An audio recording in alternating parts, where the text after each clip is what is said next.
Masyarakat Kota Banote mengucapkan selamat kepada kontingen warga Kota Banote yang akan mengikuti kegiatan musabaqah bulan Ramadan tahun 2024. Mudah-mudahan adik dapat melaksanakan tugas dengan baik, mengikuti kegiatan dengan baik, dan kerja keras dari semuanya sehingga berlangsungnya keberangkatan sampai hari ini.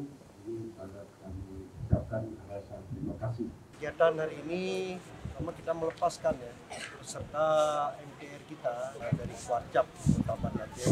Kita mengikuti kegiatan ini seperti tahun-tahun sebelumnya, terus kita ikuti dengan mengikut sertakan seluruh bidang yang diperlombakan dalam MTR.